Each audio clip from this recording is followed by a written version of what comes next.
ہمیں عالم اسلام میں ایک نئی جہت نظر آتی ہے، ایک نئی شکل نظر آتی ہے حکمرانی کی. اس سے پہلے ہمیں اس کی مثال نہیں ملتی.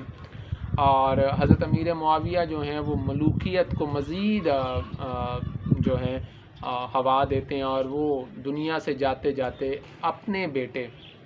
یزید ابن معاویہ کو اپنا جانشین مقرر کر جاتے ہیں. یزید ابن معاویہ جس کے متعلق جو کبار صحابہ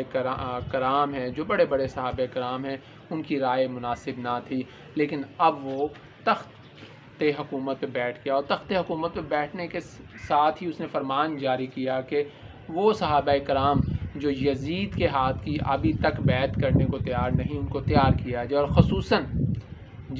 خصوصاً حضرت امام حسین سے جو ہے وہ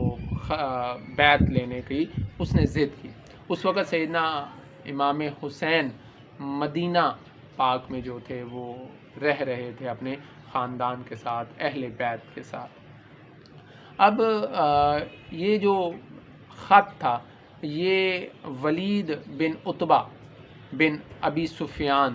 کے پاس آیا کہ امام حسین سے کہا جائے کہ وہ میرے ہاتھ پر بیعت کریں. یہاں تک بھی روایات میں موجود ہے کہ اس خط میں یہ بھی تھا کہ اگر وہ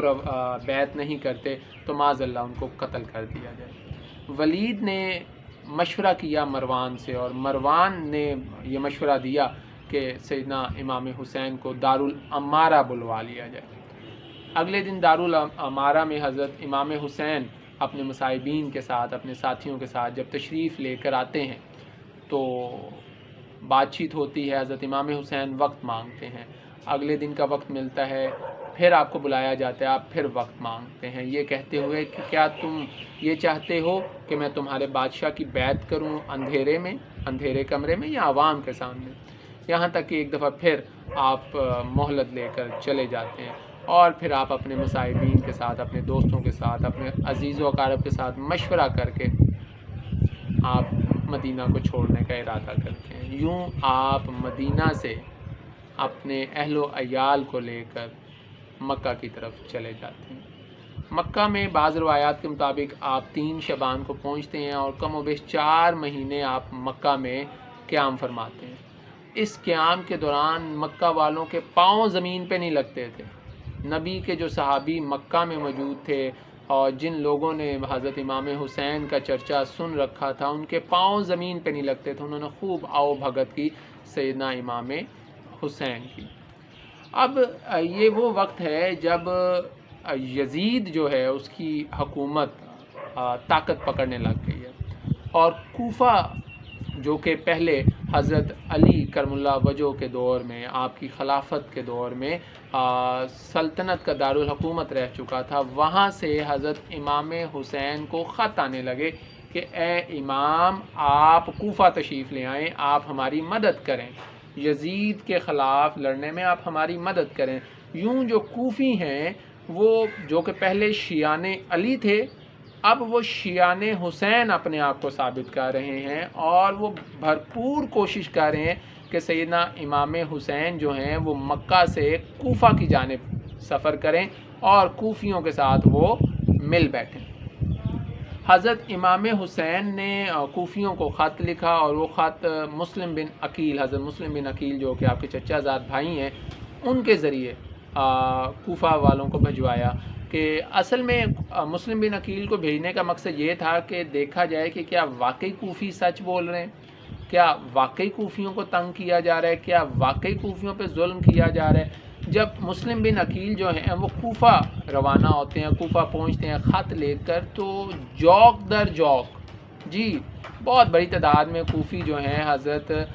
مسلم بن عقیل کی خدمت میں حاضر ہوتے ہیں. وہ خط دیکھتے ہیں، اور یوں دیکھتے دیکھتے بعض روایات میں 10,000، بعض روایات میں 12,000، بعض روایات میں 18,000 جو کوفی ہیں وہ مسلم بن عقیل کے کہنے پر غائبانہ بیعت کرتے ہیں حضرت امام حسین کی. یہ کوفی اس سے پہلے کم و بیش 1500 خط لکھ چکے ہیں مولا امام حسین کو. 1500 خط. ان خطوں میں وہ یقین دلوا چکے ہیں کہ کوفی پیچھے نہیں ہٹیں گے، کوفی مولا حسین کا ساتھ دیں گے ظلم کے خلاف، جبر کے خلاف، یزیدی فوج کے خلاف. لیکن جب یزید کو اور یزید کی جو انٹیلیجنس ہے اس کو پتہ چلتا ہے کہ مسلم بن عقیل جو ہیں وہ کوفہ میں موجود ہیں، تو وہ ابن زیاد کو جو ہے کوفہ کا گورنر بنا کے بھیجتے ہیں، جو کہ ایک انتہائی ظالم شخص تھا۔ اس کے آتے ہی کوفیوں کی وہ جو محبت تھی، وہ جو کوفیوں کا ولولہ تھا، وہ جو کوفیوں کا جذبہ تھا، وہ ماند پڑ گیا، یہاں تک کہ مسلم بن عقیل جو ہیں ان کو شہید کر دیا گیا۔ یہ خبر امام حسین کو راستے میں ملی جب امام حسین جو ہے مکہ چھوڑ کے کوفہ کی طرف روانہ تھے، لیکن یہاں سے واپسی کا سفر آپ نے اختیار نہیں کیا، اور آپ اپنے اہل و عیال کے ساتھ، جس میں کم و بیش 30 سے 40 گھوڑ سوار تھے اور 30-40 کے قریب پیادے تھے، باقی شیر خوار بچے بھی ہیں، جن میں مولا علی اصغر بھی ہیں جو کہ 6 ماہ کے ہیں، جن میں 13-14 سال کے جوان علی اکبر بھی ہیں، جن میں بزرگ بھی ہیں، اور جن میں اہل بیت کی بیٹیاں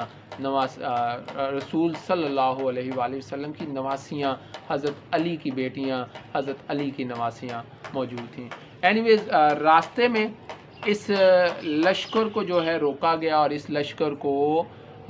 کسی طور بھی کوفے نہیں جانے دیا گیا۔ حر بن یزید نے آپ کا راستہ روکا، آپ کو کربلا کی طرف لے گیا،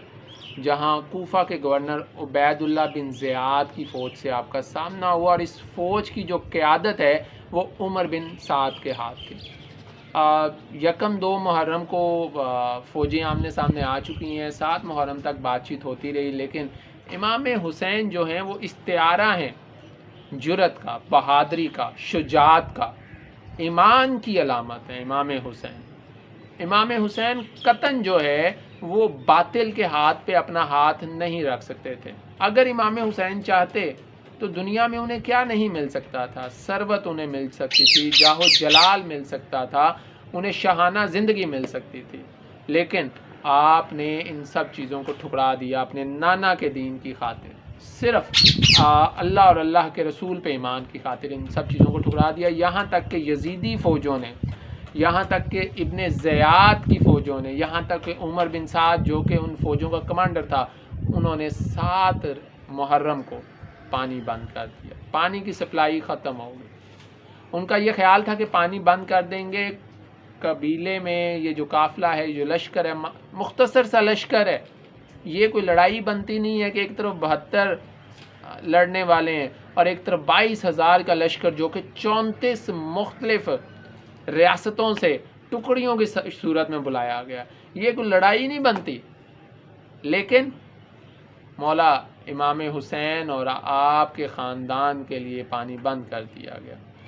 یہاں تک کہ 9 محرم الحرام کی جو شام ہے،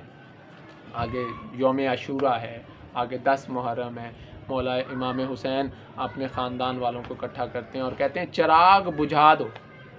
اور جب چراغ بجھ جاتے ہیں تو آپ فرماتے ہیں کہ جو جانا چاہے وہ چلا جائے، لیکن قربان جائیں اہل بیت اطہار پہ، مولا حسین کے جان نشینوں پر، مولا حسین پر اپنی جان قربان کرنے والوں پہ کوئی وہاں سے ٹس سے مس نہیں ہوتا۔ اور آگے 10 محرم یوم عاشوراء، نماز فجر کے بعد جو ہے حق و باطل کا معرکہ ہوتا ہے، اور اس حق و باطل کے معرکے میں یزید کی 22 لاکھ کے قریب، 22,000 کے قریب جو فوج ہے وہ کسی کام نہیں آئی۔ آج اس فوج کا نام لینے والا کوئی نہیں، آج اس فوج کا نام لینے والا کوئی نہیں، آج اس فوج کے لیے دعا کرنے والا کوئی نہیں ہے، لیکن نام حسین کا آج بھی زندہ ہے۔ جی، آج بھی امام حسین کا نام زندہ ہے، آپ کے جان نثاروں کا نام آج بھی زندہ ہے۔ تو 10 محرم الحرام 72 شہید ہوئے، اور ان شہیدوں نے وہ مثالیں قائم کی،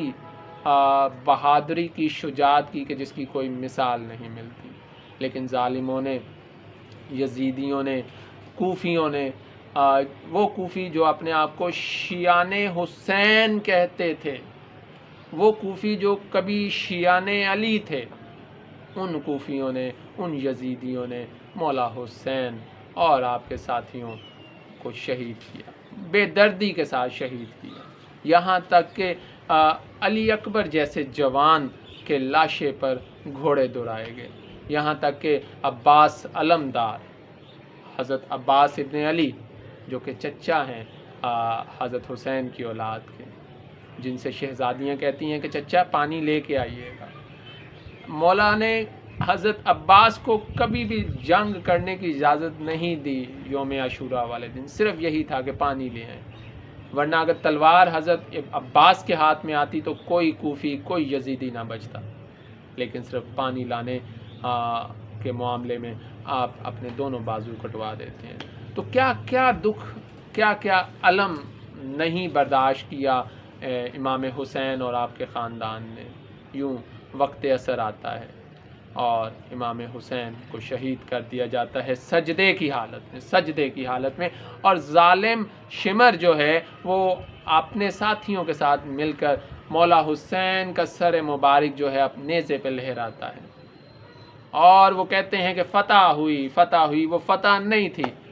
وہ شکست تھی، اور آج تک اس شکست پر لعنت بھیجی جاتی ہے۔ آج تک اگر نام زندہ ہے، اگر آج تک کوئی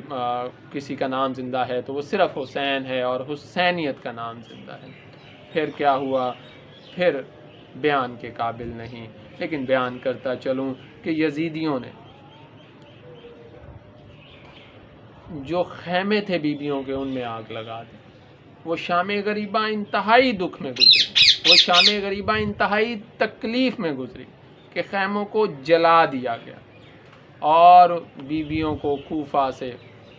یزید کے دربار میں جس طرح لے جایا گیا اس کو بیان نہیں کیا جا سکتا۔ لیکن قربان جائیں حضرت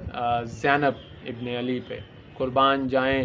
حضرت زین العابدین پہ، جس طرح انہوں نے دین کا مقدمہ وقت کے ظالم حاکم کے دربار میں لڑا، قربان جائیں ان ہستیوں پر۔ تو ہمیں امام حسین کی زندگی سے، واقعہ کربلا، یہ سبق ملتا ہے کہ چاہے سامنے دشمن یزید جیسا ہی کیوں نہ ہو، چاہے ہزاروں کی تعداد میں لشکر آپ کو تباہ و برباد کرنا ہی کیوں نہ چاہتا ہو، اگر وہ لشکر باطل پہ ہے، اگر وہ لشکر کفر کے رستے پہ چل رہا ہے، دین کا لبادہ اوڑھ کے بھی، تو بھی اس لشکر کے خلاف جہاد کرنا آپ پر لازم ہے، آپ پر فرض ہے۔ حسینیت کا فلسفہ، حسینیت کا نام ہمیشہ قائم و دائم رہے گا، اگر نہیں رہا تو یزید نہیں رہا، اور اگر نہیں رہے گا تو یزیدیت کا فلسفہ کبھی اس دنیا میں قائم نہیں رہے گا۔ اپنا بہت سا خیال رکھیے گا۔ اللہ مولا امام حسین کے صدقے اہل بیت کی ہمیں محبت عطا کرے۔